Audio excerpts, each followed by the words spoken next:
Hi, my name is Jessica, and my topic for this presentation is going to be on false memories. So what are false memories? How are they formed? How does it impact us? And what can we do to improve our own memory? False memories are not just distorted recollections. They can be entirely fabricated or contain factual elements that have been twisted by conflicting information or other memory distortions. An important thing to note is that they're not entirely the same as memory errors. Everyone gets those all the time. I know I'm forgetful myself too. But in order for it to be really considered a false memory, you have to have a level of absolute certainty behind it. A level of certainty behind something that's entirely fabricated or untrue. So how are they formed? Factors that can influence false memory include misinformation and manipulation through suggestion. Here I have an audio recording of Elizabeth Loftus, a memory researcher who has conducted studies demonstrating that suggestion can induce false memories, which can intensify over time.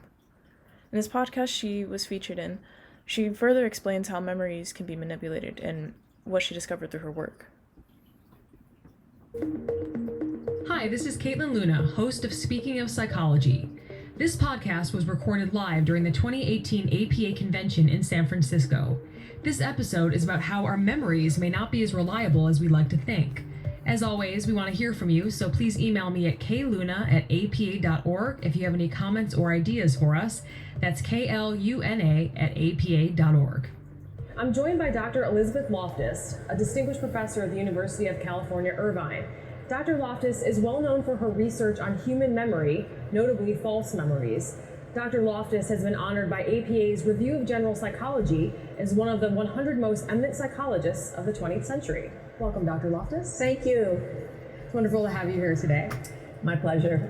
So your research tells us something I would think is unsettling about our minds, that our memories aren't set in stone, that they're basically subject to manipulation. So can you explain that a bit more?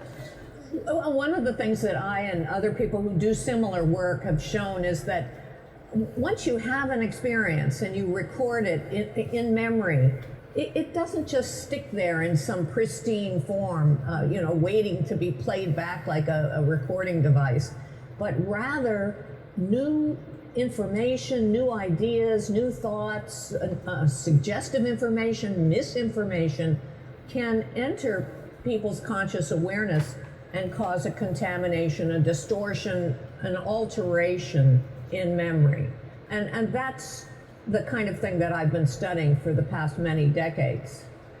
And how can human memories be manipulated? They can be manipulated when people talk to each other after, let's say, some crime is over that they may have both witnessed.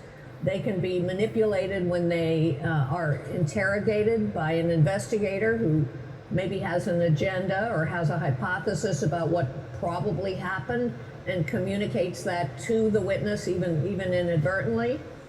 People can be manipulated when they see media coverage about an event. Let's say it's a high publicity event that is talked about a lot on television or newspapers.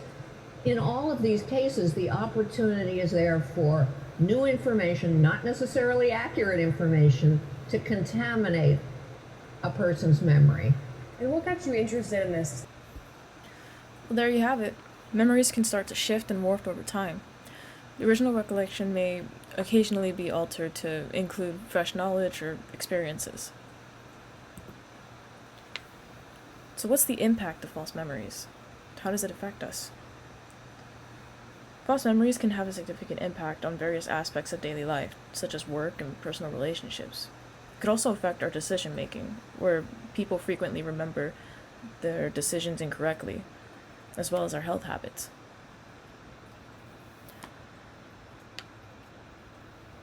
In a study conducted on participants from the US and UK, researchers were able to manipulate participants' memories, creating false recollections that they'd become sick as children after consuming certain foods. In other cases, false memories were created to suggest the opposite, that they enjoyed certain foods. As a result of these, the participants' attitudes and behaviors towards eating were altered.